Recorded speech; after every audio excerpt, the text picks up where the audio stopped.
Cash offers are not for everyone, and very often it is a dire situation, do or die kind of a scenario when it is the last resort type of a measure. But if you are going to go through the process of obtaining cash offers from cash investors, then at the very least, understand the tricks that you can use to obtain higher offers that you would initially get, and then the tricks and tips that the investors might use to actually take away some of the advantages that you negotiated for yourself. So in this video, we're going to examine 3 actionable strategies that I'm going to show you how to increase the price of your offer. And then we're going to look at 4 or 5 tricks that the investors might use to actually make the offer less attractive and what you need to watch out for. Let's start. Oops. So how to maximize the profit on a cash offer? Now you need to understand, and I'm going to have that in a separate video, that cash offers are typically offers below market value. So when you're thinking about selling your home, if your idea is to sell at or above market value, then cash offers are probably not going to deliver that for you. Cash offers typically are anywhere between 10 to 30 and sometimes 40% below the market value. So if your home, for example, is $300,000, in a cash offer, you might get 230, 200, or even below that. So that gap, the extra 70K or 80K or 100K or 200K that you are not getting from the investor, that is his reward for putting together this deal. So to get the maximum value, you need to understand that the maximum value from your home, if your home is valued at $300,000, then it is valued like that on an open market. But even among the cash offers, you can still strive to get more money than you were initially offered. One of the best ways that I know how to maximize the value of the offer that you're receiving is to use the 3-day action strategy. Now, I call that strategy a combo strategy because you're using some elements of a traditional sale and some elements of a cash offer to combine the two to increase the number of offers and the amounts on the offers. So the most important thing about maximizing your return on the sale is to maximize the pool of your buyers. If you received an offer in the mail that says, I'm going to buy your house for 230, 330, whatever the price is, if that letter is all you have, that this is just one letter, you cannot really force that investor to give you a higher offer. Or can you? You actually can. You can force that investor to give you a higher offer if he knows that he is not the only investor who is in the game. So how do you maximize the pool of buyers? So I used in the past successfully a strategy called 3-day auction strategy. So it creates an auction type environment where we put the house and we announce to all investors that for the next 3 days, they will be able to submit offers on your home. They have 3 days to submit offers. 3 days is important because you not only need to allow time for them to think about the offer, but also to negotiate your offer higher. Typically, when I do a 3-day auction like that, we get anywhere between 10, 15, sometimes higher number of offers altogether in 72 hours, and that is critical. The success of you getting more money from your sale is having multiple offers come together, multiple cash offers come together at the same time.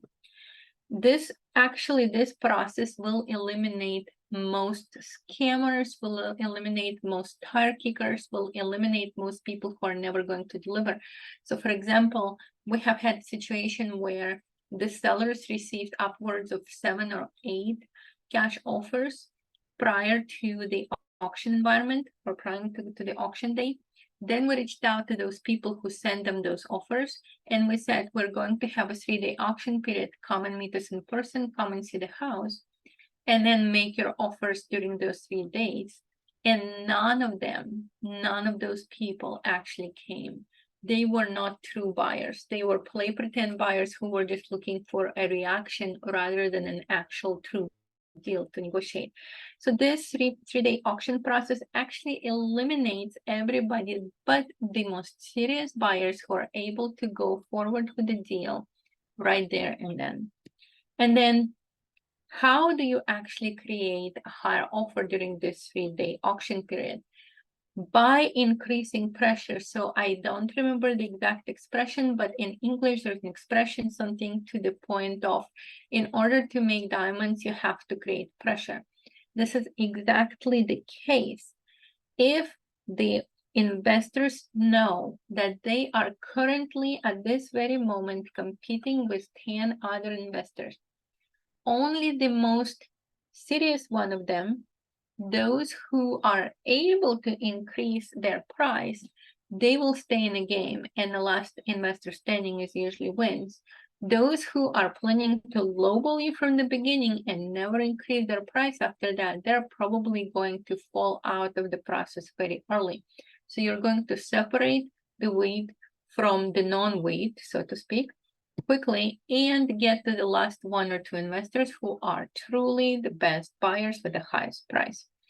This happens because investors are competitive people, and very often they get into a bidding war over a piece of property, and sometimes they make their calculations a little bit overblown in order to, in their mind, fit somehow your home into their winning formula, and you end up scoring a lot more money than you expected because they're in a heat of a competition.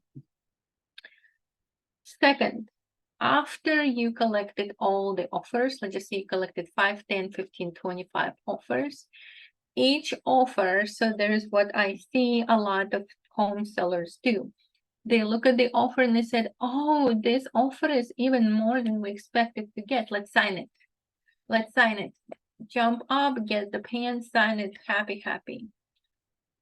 What about the counter offer? Sometimes the best thing that you can do to make more money is to settle down, even if you're excited about an offer. Even if the offer looks good and more than you saw from other buyers, still have enough composure to actually initiate a counter offer. In fact, I recommend doing a counter offer for all offers that you received. So let's just say you received 5 offers. One was for 240, one is for 250, one is for 217, one is for, let's just say, 265. Do not sign a 270 offer. Ask all other, no matter, even if they were lower initially, say, we received additional offers, can I make you a counter offer? And then counter, let's just say, was 280. You already have the 270 secured. You don't need to worry about that. You already have that offer. Now you're just playing the rest of the people to see if you can get a higher offer. So do not be afraid to play counter offer. It does not hurt you as long as you have your initial offer secured. How can you counter? You can counter on price. You can pre-negotiate the cost of repairs if there are any repairs that they're planning to request. You can request additional time to stay in a house, the so-called leaseback. Absolutely every single time negotiate to use your own title company. I'm going to have a separate video on the use of title companies. It is extremely important. It is paramount to your security. This is your investment. This is your home. Don't you want the paperwork on your home to be in hands of people whom you trust? Always negotiate to have your own chosen title company to be the title company who will handle all the paperwork. So how we're going to, now we're going to look at some dirty tricks that you may encounter that might actually diminish the attractiveness of your sale. Number 1, renegotiation of price during the option period. If you have an option period, inspection period, so to speak, if you have an inspection period called the option period, some investors will actually do a reversal of their initial attitude. Suddenly they'll become demanding, suddenly they'll become very argumentative, and they are going to say, oh, I didn't realize you have this, I didn't realize you have this, I need to renegotiate the price. So this is one, I wouldn't say it's a dirty trick, That is a valid negotiation technique, but if you are not properly prepared, if you do not understand how the things are supposed to be handled, what is already in the provision of your contract, what kind of repairs that your contract already specifies for you, and also if you don't understand whether or not that is reasonable or unreasonable to expect given the price that they offered, you may lose that battle. My recommendation is have somebody like your trusted real estate agent by your side. Let them review any kind of renegotiation request that your buyers created, because it is possible that they're trying to double dip. They already gave you a lower price, counting the repairs of those offers, and now they're asking for those repairs to be negotiated second time. So your agent or somebody whom you trust needs to look over your shoulder, especially if you're not selling more than 1 or 2 homes per year. If you're selling 1 to 2 homes every 5 to 10 to 15 years, you are not equipped to negotiate with a professional investor who makes 10, 15 purchases and sales per year. They have the know-how and they have the industry tricks, and you do not. Reassignment of the contract. Sometimes in the middle of the contract, you will find out the buyer wants to reassign the contract to somebody else.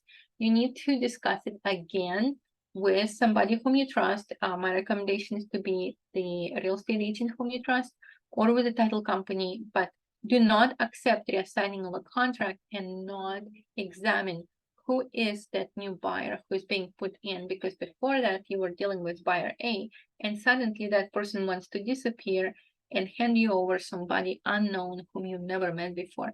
And that can be a dangerous thing to do in the middle of a contract, especially if your timing is tight and you're on some kind of a clock, like pre-foreclosure, or you're running out of funds. It is a very dangerous game that could delay your ability to sell your home.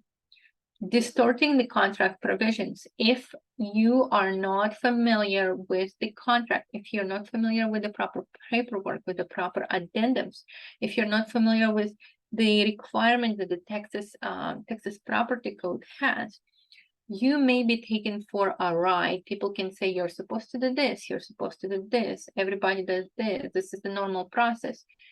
Again, your best remedy for that is to have somebody who is doing a lot of sales and purchases every single year, and they're very familiar with the legal process, they're very familiar with the requirements of the law, and they're very familiar with things that can go wrong during the contract. So those people are your best guardian angels during any kind of negotiation after you already signed your initial purchase contract. And then twisting the closing costs. I see that a lot.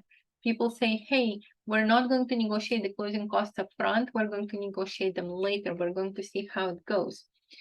Always have the closing costs very clear, specified in a contract upfront. I have seen several cases lately where the investors did not make the closing costs clear. And then switching the purchase method. So sometimes they say, oh, we're a cash buyer. And then halfway through the transaction, they said, you know what, we couldn't get a loan. We need to change something up. Can you do X for us?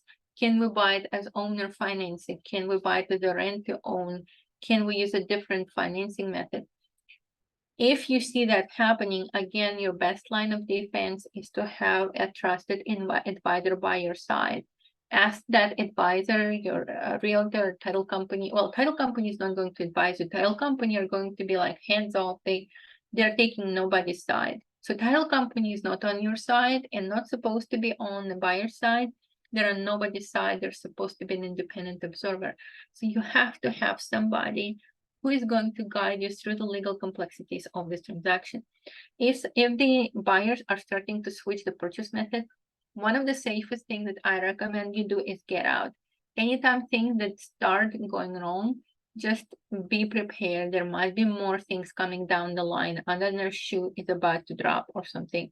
My recommendation is do not change the purchase method of the original contract.